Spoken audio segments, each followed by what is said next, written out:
people fall in love with you for only two reasons. Carl Jung. They call it destiny, they call it magic, they call it chemistry. But falling in love is not destiny, it is projection. It is the unconscious meeting itself in disguise. The person who enters your life is not an angel falling from heaven, not a savior written in the stars. They are a mirror, a magnet. They reflect back to you the parts of yourself you've buried, denied, mutilated, forgotten. And when you look into their eyes, it is not them you are drowning in. It is yourself staring back, demanding recognition.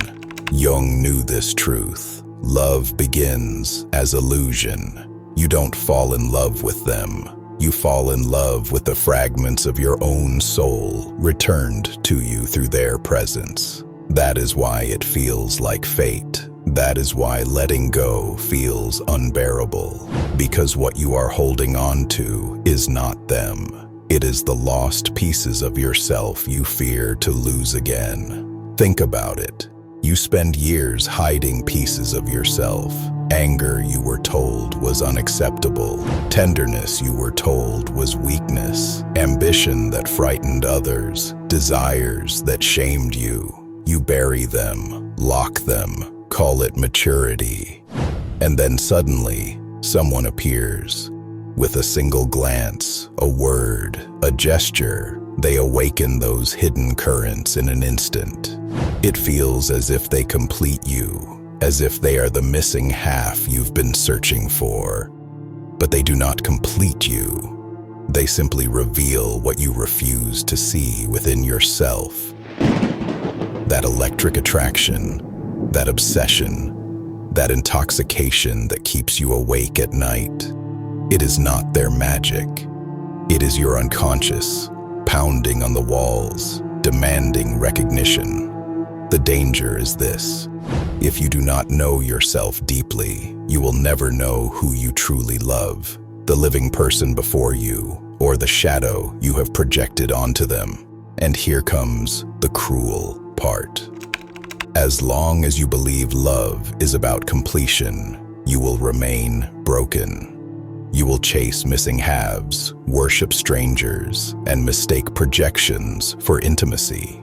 You will build temples out of illusions, and when the mirror shatters, as it always does, you will think love has died. But love did not die. Illusion did.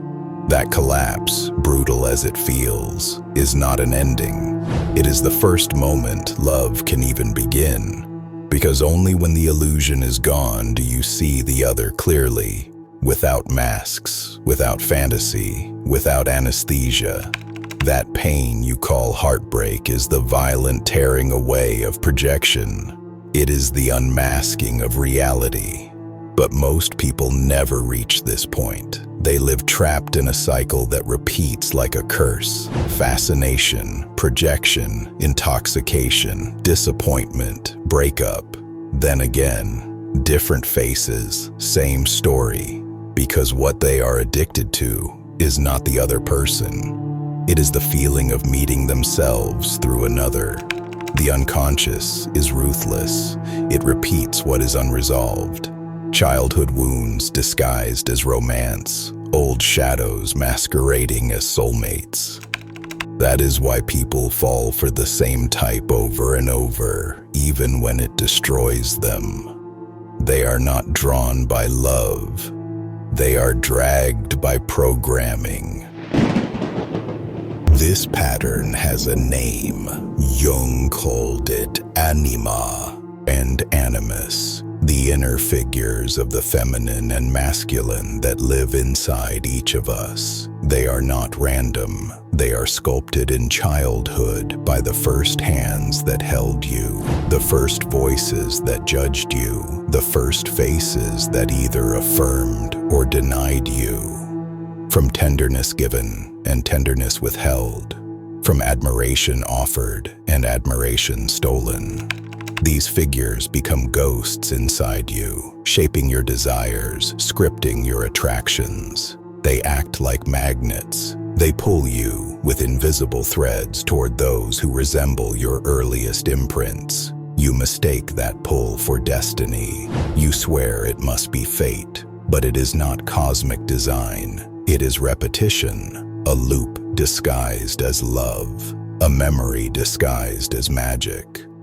Until you confront it, you will confuse programming with passion. You will kneel before strangers, swearing you found the one, when in truth, you've only found a stage to replay your unfinished history, a stage where new actors speak the same lines, and you suffer the same ending.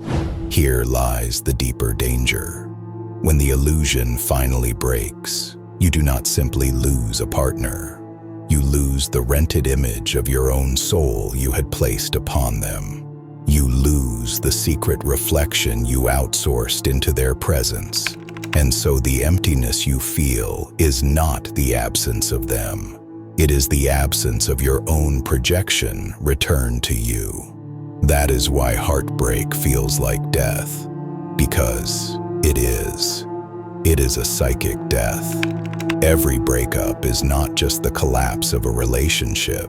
It is the tearing away of a mirror you depended on to see yourself. It is the violent eviction of the fragments of your soul you tried to house in another person. That is why the grief feels so unbearable.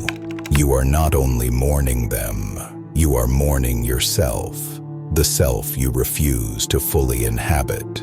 And every time you do this, the cost grows higher until you are forced to face the truth. Love is not the salvation of your disowned pieces. Love is the integration of them. So what then is authentic love? Not completion, not rescue, not the desperate fusion of halves pretending to be whole. Authentic love begins only when two complete beings meet. Two beings who have faced their own shadows, carried their own wounds, survived their own illusions. They come together not to escape themselves, not to disappear into each other's arms, but to stand side by side, clear-eyed, sovereign, unmasked. Authentic love requires the courage to turn inward before turning outward, to confront your darkest reflection before daring to reflect in another. Without this, you cannot love. You can only chase mirrors, worship illusions, and repeat old wounds. But with it, something rare emerges. Love becomes choice. Love becomes freedom. Love becomes a conscious act, not an unconscious addiction. It is no longer the hunger of emptiness, but the generosity of wholeness. It is not grasping, it is giving. And this is the brutal liberation. No partner can give you the wholeness you refuse to claim. No soulmate can save you from yourself. To demand salvation from another is to turn them into a god, and when they inevitably fail, into a monster. If you want to love, you must first descend into your own depths. You must integrate your shadow, confront your wounds, reclaim the pieces you once projected outward. Only then can you look at another and truly see them. Not a fantasy, not a rescuer, not a mask, but a human being. And if you choose to love them then, it will not be because you need them to complete you. It will be because you want to share your completeness with them. That choice, deliberate, free, conscious, is the only real thing. Jung understood this. Love is not about finding your missing half. It is about recognizing yourself fully, gathering every fragment, and then standing whole. Only then can you extend your hand, not in desperation, but in power. That is love. That is the rarest bond of all.